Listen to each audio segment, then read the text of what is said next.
What's going on there today, YouTube and fitness world? Once again, it's your boy Chris Levine, and today we will be going over part 2 of handstand push-up progressions. So if you notice, I got the same shirt on that I had for part 1. This is the same day that we're doing it. Like I said, I'm going to be breaking it up into different segments. So hey, once again, thank you, shout out to Gianna Stokes, personal trainer, online, in person. Great just example of what being physically fit is about. She does weights, dieting, all that good stuff. So I'll leave a link for her website and all of her social media in the description below, so make sure you guys go and check her out. She's very popular already, so it's not like I'm doing her a favor or by doing this, but I just want to make sure I give back to her because she's given a lot of time and effort toward helping me to get to where I want to be. So once again, shout out to Gianna Stokes, and if you're seeing this video, I appreciate you. Thank you so much.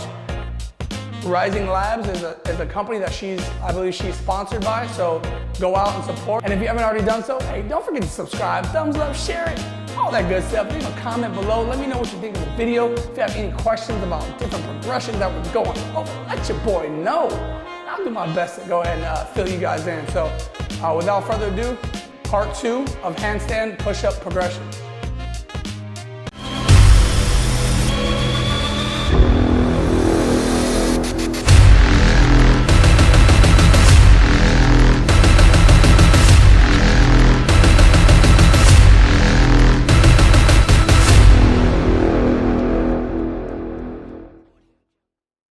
All right, everybody, welcome back. So, like I said in the intro, we're gonna be doing right now is gonna be part 2 of handstand push-up progressions that are exercises that I used when I was learning the handstand push-up. So there's a million different other ways to do it, but these are the ways that I wanna help you to kind of progress forward. So for this particular session, we're gonna be doing eccentric exercises, or negative, like some of you like to consider it. So we're gonna start off with the free handstand, eccentric, and then we're going to work our way to other progressions. So I would think the free handstand eccentric or negative is probably the hardest one, but I want to do it first so I don't fatigue. I'm already on my second workout for today, so I want to make sure that I at least show you guys pretty good form while doing it as well. So for the first one we're going to do is the free handstand eccentric portion for the handstand push-up progression.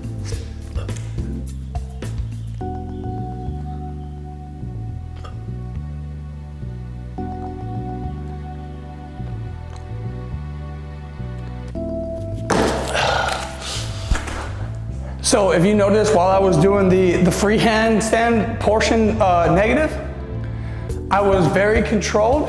And what I like to do is, I don't like to start with my arms completely locked out when I do the handstand. I kind of go to I start off with my arms like semi-bent, because it makes the transition, because there's a transition that you have to do going from a straight locked out arm handstand to where you have to break the elbows down. That's a very hard transition, so I like to start off with my elbows like slightly bent before going into the negative. And then if you notice how slow I was going down, I was very controlled, and your body naturally wants to tip forward, so that's why you have your fingertips to control it. Very slow, try to keep your body as straight as possible, keep your feet together, and help to activate your core as you're going down. And you're gonna have you're gonna be going down at an angle. You're not going straight down like this. You're gonna be going down at an actual angle as you do it. But the whole time you're using, there's gonna be a lot of pressure on your shoulders, a lot of pressure on your wrists, and also you're gonna feel a lot in your triceps, like as you're trying to control your way down. And then whenever as you're going down, make sure you don't allow your legs to flip over, because it's a little difficult to actually roll out of it while you're already into like that position, almost like a shoulder stand. It just makes it a little bit difficult. So those are all things to look out for. Like I said, this is the hardest portion of an eccentric, in my opinion, by doing it freehand. So I would definitely try the other progressions first and master those prior to actually trying this particular portion of it. All right, so for the next eccentric progression for the handstand push-up, we're gonna be using the wall, doing a wall-assisted eccentric or negative handstand push-up portion for the progression. So now there's 2 different ways that you can do this. You can do it with your back against the wall, or with your stomach against the wall. And so what I'm gonna say is the easier way is to do it with your back against the wall, and the harder way is to do it with your stomach against the wall. So I would say do it with your back against the wall first and then your stomach against the wall. So that's how we're gonna do it. We're gonna do it with our back against the wall first, and then I'll show you how to kick up to that as well, and then we're gonna do it with your stomach against the wall. So it'll look just like this. All right, here we go. So the first one we're gonna do with our back against the wall. And this is a safe way to kick up to it as well.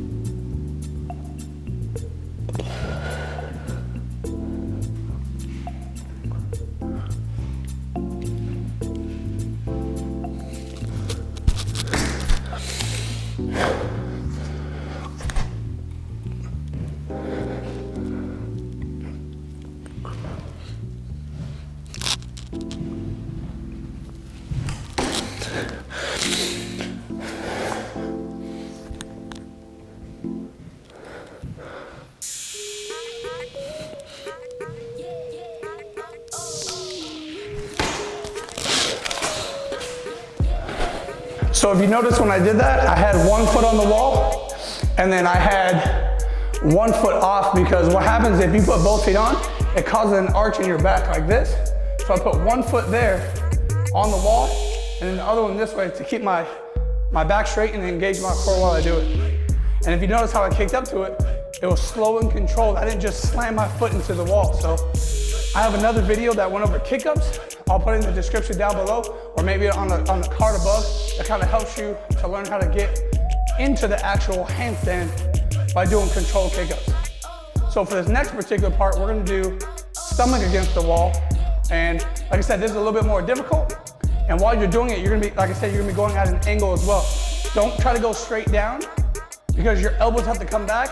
And if you're too close to the wall, your elbows will hit the wall and it's gonna cause an injury or cause you to roll forward. So that's why it's definitely, make sure you're paying attention to how I'm doing it and how safely I'm coming out of the position and getting into the position as well. Okay, so this is how I like to get into it. I start off here with my arms straight and up just like this. Now, you wanna come back slightly, and remember your elbows are coming back like this, so about shoulder width apart, and I turn my wrist slightly outboard. So the negative will be just like this.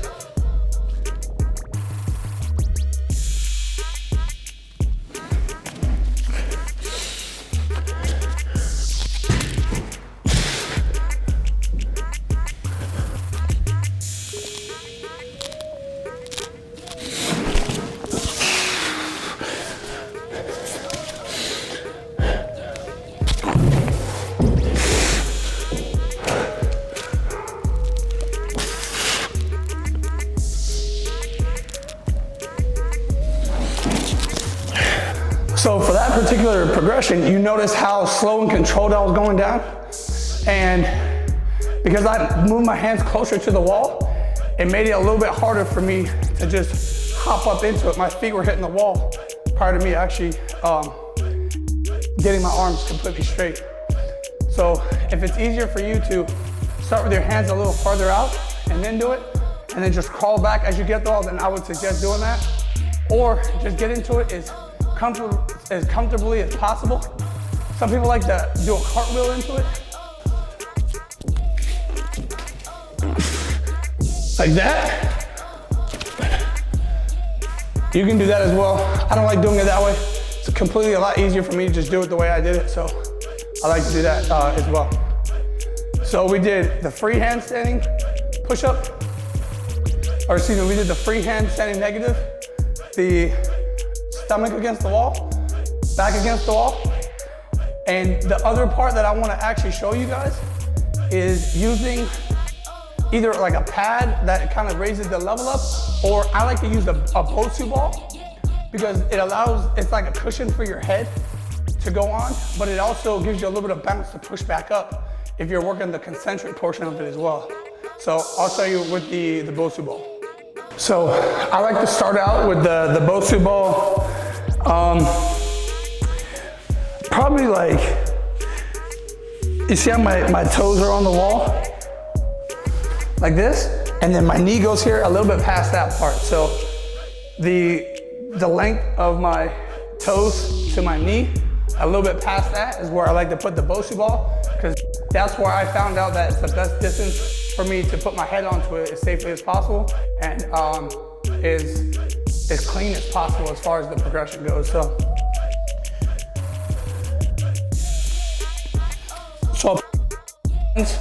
I like to do it to the side of the ball, just like this. And actually, let me see, just like this. And then, like I said, get into it however you're most comfortable. And then when you do it, remember elbows back and head to the Bosu ball.